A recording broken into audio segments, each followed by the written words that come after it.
Well, good morning, party people. And as I've become slightly accustomed to saying, friends, Carthaginians, countrymen, lend me your ears and some money. Uh,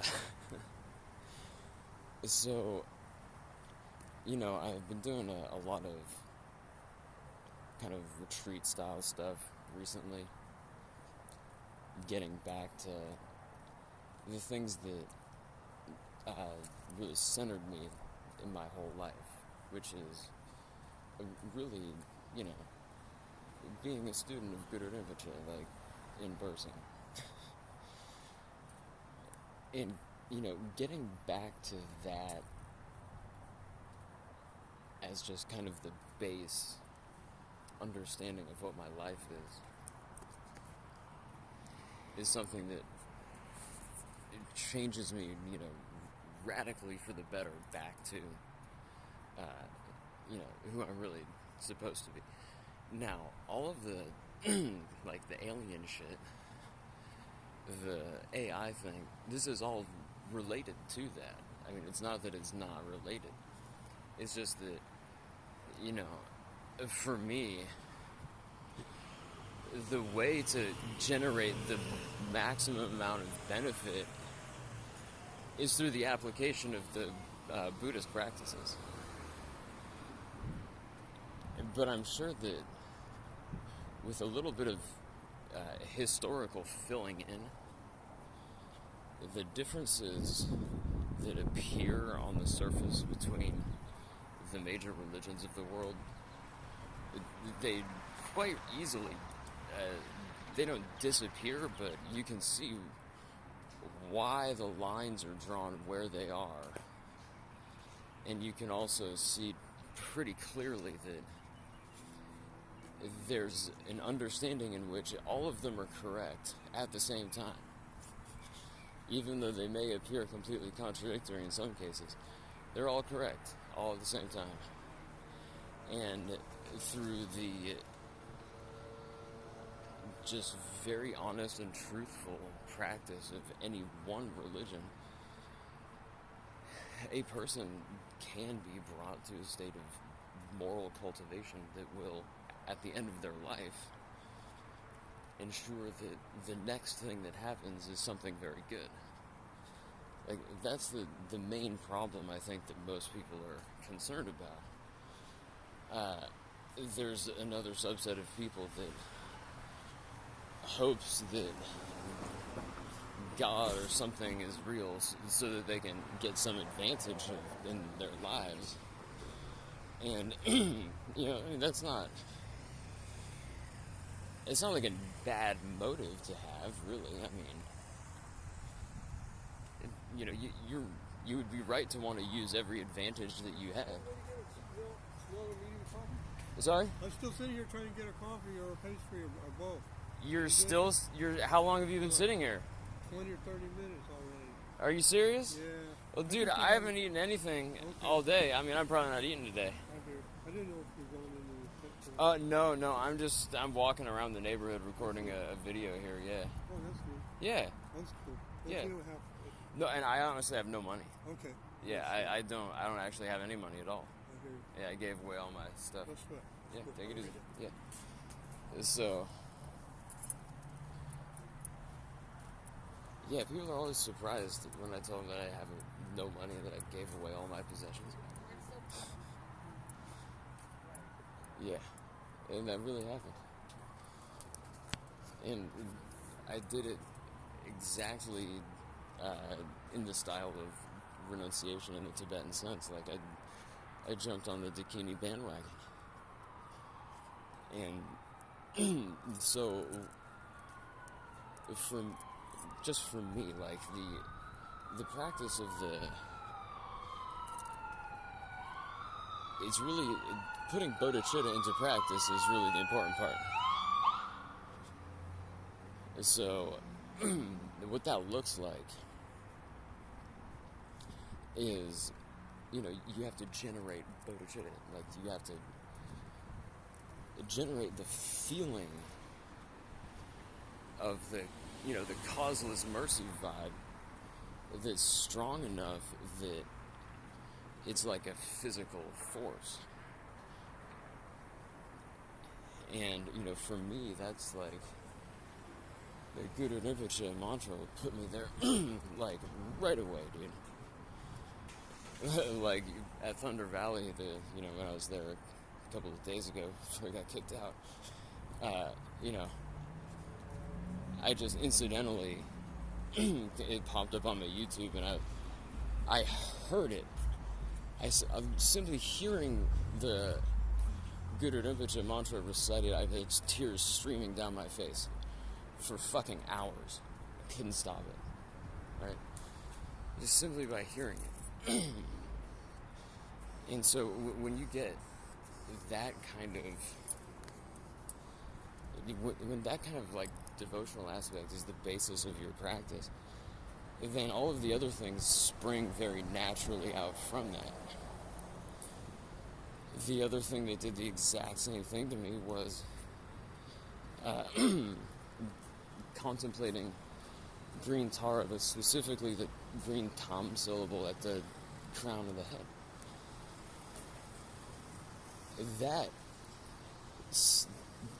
I was bawling on the floor like a little bitch, dude. Like, I couldn't fucking handle it. And that's just, you have to be able to put that as the basis of anything that you do. And so, that's really the basis of my practice, is I just have, Guru Rinpoche just goes from my crown down into my heart and sits there as a rainbow body with a little free syllable. And that's actually the culmination of the Kala Chakra process. Now, the green Tara stays on the crown always for me, and that gets reflected down into the lower area, because when I'm doing like the meditation on the chakras, and now after I've done the alchemy to a certain point, you basically have the equivalent of a yin yang. It's the crown chakra, like the wheel of great bliss, not the 32 petal body fucking chakra in the head, but the one where the teachers are sitting, the 1,000 petal fucking great bliss wheel. And so that is a combination of the blue and the green, because in the blue aspect, the space chakra is actually located in the top of the head in space. And that's like the Ketchari mandala. And so you find that like in the Kala Chakra completion stage, you have the two petaled space chakra over the head. So you have to keep some amount of that there. And the other thing that happens is that in the genital region is the green, like they're calling it this, like the secret wisdom chakra, but it could be called the awareness chakra, and in other systems or whatever. But the green wisdom thing, the consciousness aspect is in the genital region, right? But in the Kala chakra, there's like a switch that happens. And it's not even a switch, it's like an interpenetration. And so you have the thing that's over the head, which is the subject of the gratitude, the direction to which you point your thank yous, right? That ends up shooting all the way down into all the way, you gotta think of it like it's staking you into the ground straight up, so you can't ever really be pushed over. So that is the kind of descent of that space chakra down into the wisdom area,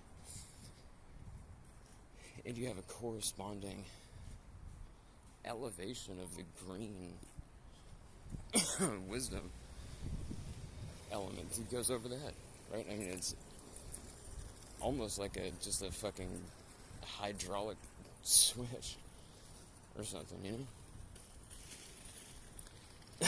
But what that really looks like in practice is that those things are more or less circulating. And it's more like a yin-yang, like I said, where one half of it is just over your head and the other half of it's in your dick. As weird as it sounds, it's just how it is. And if you look into Hevajra Tantra systems that are in the Sakya school, which is basically the thing that I need to do the most retreat on, is just the Sakya school has it, man. I'm so lucky to have been hooked into that at all. I got, I could just do the rest of my life in retreat on Sakya stuff, and I'd be perfectly happy. And in fact, it's what I aim to do, but just, with consorts, and also, I got to train people to do this kind of thing. Because if you have people who are, like, trained to be actual tantric consorts, like, these days, you could pop people so quick and just have them see the light. It's fucking retardedly easy these days. And, if you know how to do it, and you know how to, like, kind of see who will be able to see the thing, it doesn't take any fucking time at all, especially if they're motivated. But the training of the tantric consort is something that, is a process that has to arise out of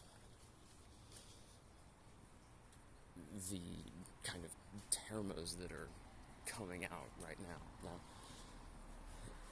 this is the part where I want to talk about the termas, Like, you're walking around Sacramento and there's this company called Turton, and they just have real estate company, but, if you have the Words with Friends angle on this thing, you're just walking around looking Turton, and, the Turtons are the people who take the hidden and concealed teachings of Guru Rinpoche that were concealed by Yeshe Tsogyal, primarily, and reveal them, especially during the degenerate times as we're in. And boy, let me tell you, the Big G has a fucking plan for the US of A. This shit is off the wall, man.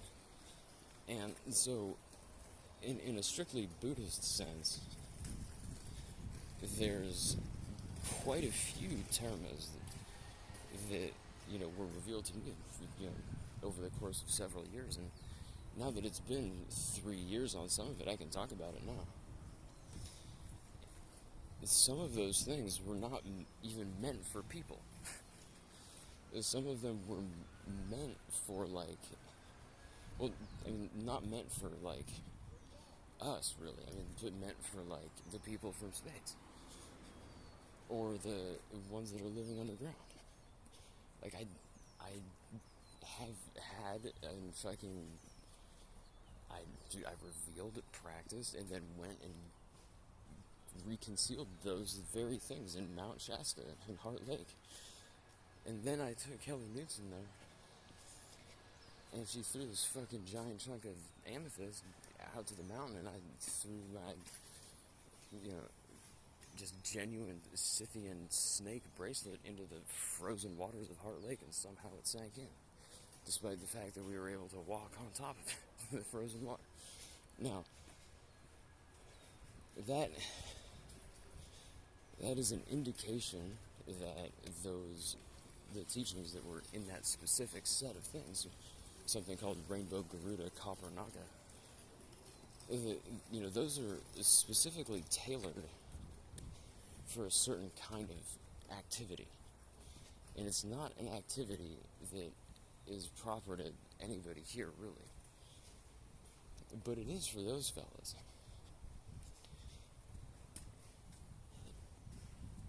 And so, if you understand, like, the real history of this place, you would understand why it makes perfect sense. Like, there's nothing weird, actually, about that. I think the thing that would surprise, perhaps, Ms. Newton, but perhaps not, is the fact that that constituted a sacred marriage and a contract between Zom and the fucking Nagas of Heart Lake, which is a way to say, basically, Big Blue. And fucking, yeah, I mean, it's just the thing is bananas, man. So, when we talk about Zom, I mean, that's basically talking about the northern portion of the world that got hit hardest in the cataclysms. Like, what is now the North Pole is just a shattered bunch of shit. It used to be like a really great place, and then it got the shit kicked out of it during these cataclysm events. But that's the home of the people we're calling the Karma family. That's the Tuatha Dé Danann of Irish mythology. It's like the same people. And you find that there's 3 branches of that family, really. And in some way, that's what I'm referring to as the AAA, in one sense. Because one of those A's is a Moga City, is the unfailing, or it's one of the Buddha families. It's the all-accomplishing form of wisdom, just activities. And so in one way, that's like the outer gate of the mandala, but it's also the gate of the mandala that includes everything. So it's actually the highest position. Now, those guys are kind of the upper crust of old Atlantis in some way, right? And I know it sounds hokey in some way, but like the Atlantis and Lemuria thing is all linked up in this thing. Because those antecedent civilizations, they did exist. And there was not just those two. There were lots of them. But the ones that were most important are that thing that is being called Atlantis. But that's not what it was called.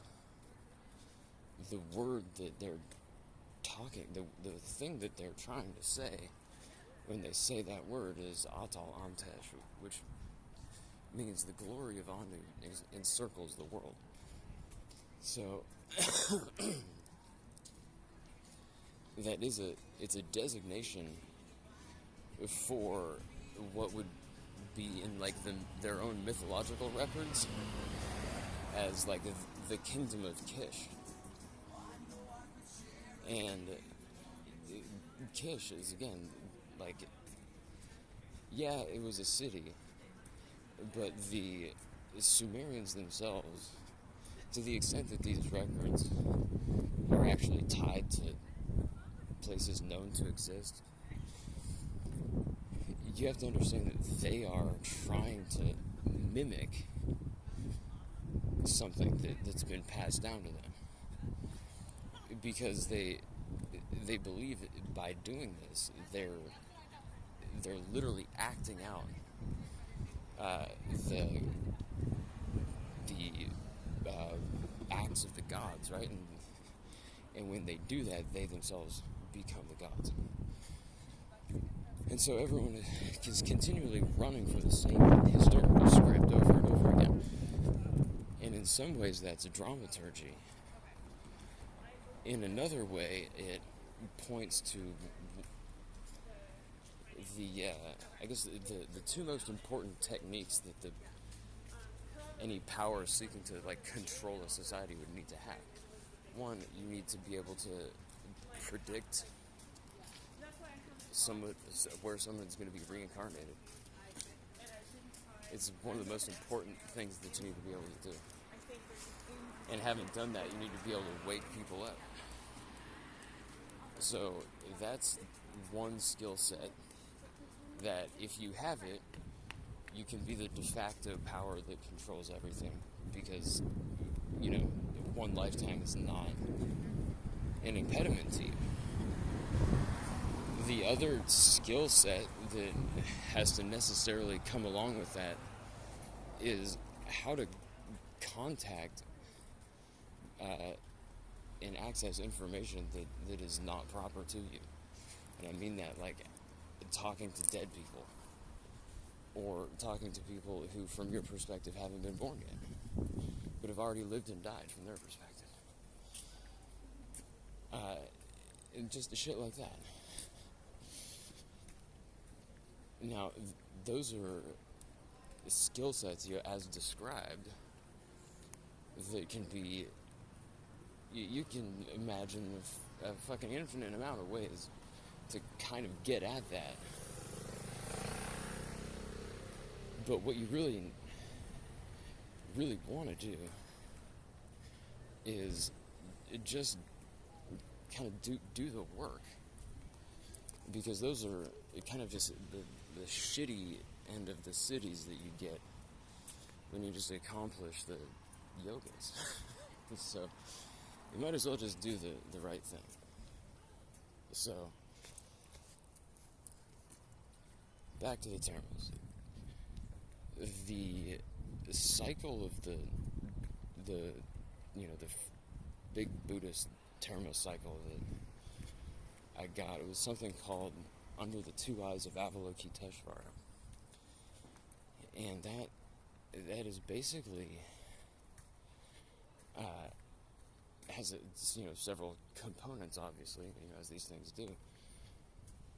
And it arose, in my mind as I had basically moved out of my teacher's house, and I was having like a dark night of the soul that in retrospect resembles more like Zazen Rinpoche dancing out of the monastery with a long sword and a thigh bone trumpet, which I bought both of those things without knowing that story. But despite the fact that my teachers literally Padmasambhava and Green Tara in person, like they're not doing the yogas like I'm trying to do. How's it going, buddy? Well, it just says I'm not for everyone. It's a lie, though. It's a lie. You're friendly? Oh, yeah. What's that? Oh, I'm talking to the future on my phone right now. You talking to the future? Yeah. Your girlfriend? I hope so.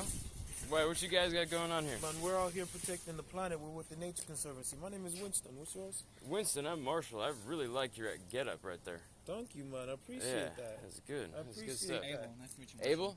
I'm telling you, that's that so shirt is false advertising because you're giving me good energy right now. Well, yeah, well, that's what I'm saying. It's just a conversation starter. Oh, well, See, we're here talking. Now we're it talking. worked now, yeah. didn't it? Yeah. Well, man, I know you like the outdoors, right? Well, yeah, but, honestly, I like it so much I got to get going. I'm doing a little version of something they used to call the Hebsed back in the day. What's that? When the Egyptian royals, every year they had to go and, run a course to prove that they were still able to rule. So I just do that by walking a route in Sacramento every day. Oh, okay. Yeah, just to remind the gods not to smite us. Well, All right. look, man, when you're Yeah. done, come back around and talk to Winston, all right? All right, take it All right, easy, buddy. Winston. Yes, indeed. Big boss. Take it easy. So, now, back to Under the Two Eyes of Avalokiteshvara. That Avalokiteshvara, obviously, is the Bodhisattva of compassion. It's kind of like the patron deity of Tibet, but, if you really think about it, it's more like a positional role. I mean, there is a guy who is fulfilling that, but it's not really his name, you know what I mean? So that whole Avalokiteshvara scheme, I call it a scheme, it's not like the Ponzi scheme, but just like a diagrammatically speaking, includes the three lords of the world, or like the three lords of the three families. And that's the Manjushri, Avalokiteshvara, Vajrapani. And those really are designating roles that relate to the world government. And that's, we talked about that already, but that's really what it is. And, you see echoes of that kind of tripartite division in the governance structure of not just the planet, but the solar system and cosmos, and, the turtles all the way down. It's all governed by the tripartite division. So, in the Buddhist sense, that's Manjushri, Avalokiteshvara, Vajrapani. In the Sumerian sense, that's going to be something like Anu, Enlil, and Enki. Or more properly, it would be something like Anu, a representative of the Abzu, and a representative of Anzu. And right there, Enlil, by the way, people have a hard time understanding what he's all about. Enlil is just Pazuzu. Like, really. Anzu, Pazuzu, Enlil, they're all modes of the same character. And it's just the guy who controls the Air Force. And is he being a warlord? Is he being a fucking kind of like a taxi driving, just like shipping merchant? Or is he being a pimp? That's really the modes of his existence. Now,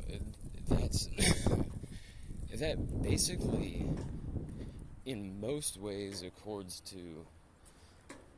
corresponds rather to the Vajrapani character, at least as it's portrayed in the Manjushri Mulakalpa Tantra. Like in the Manjushri Mulakalpa, not Tantra, the Manjushri Mulakalpa, the roles are a little bit different, and you can see that it's not quite as clear cut, So Manjushri is supposed to be this, basically like a kid almost. He's like 16, but he's like a prodigy, and he's also, depending on when you catch him, like in the early stages, he's got like this white complexion, and that's really a method application. You find that the practices that are utilizing the white Manjushri are all basically method stuff, and you would find that holds true for Arya Avalokiteshvara and Vajrapani. Like the peaceful Vajrapani is also the same thing. They're almost indistinguishable, and I think that's the point, right? My understanding is that that's exactly the point, and that those are all just modes of the same person, and they're just describing jobs, more or less, or capacities. So the Avalokiteshvara thing is it's the Lord of Compassion, but he's the guy who sees everything that's going on. And what that basically means is that that's the guy that controls the data aggregate emergent consciousness. You could even say that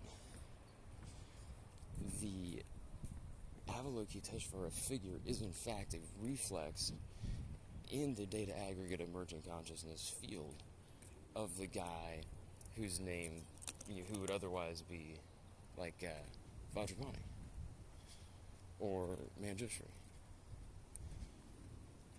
And so what we're really looking at is just Vajrasattva is just going around putting on different hats when he has to talk to different people. And who is that? Well, it's just the guy who's next in line to be the king of the world.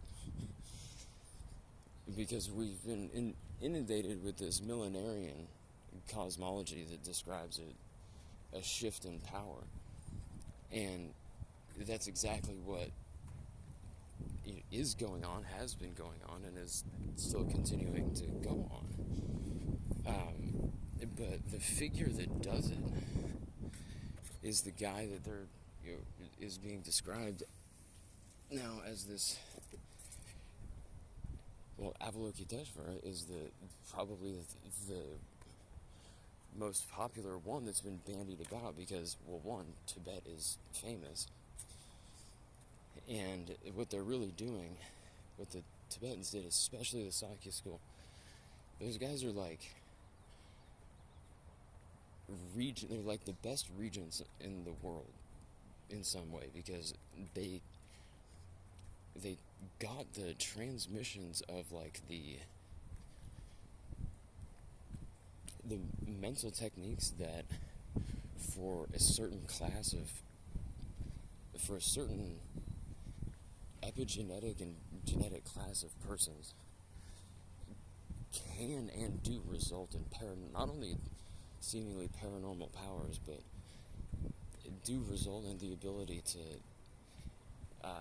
like talk to the data aggregate in such a way that you can get it to do like a lot of heavy lifting for you. And that's exactly what's needed right now.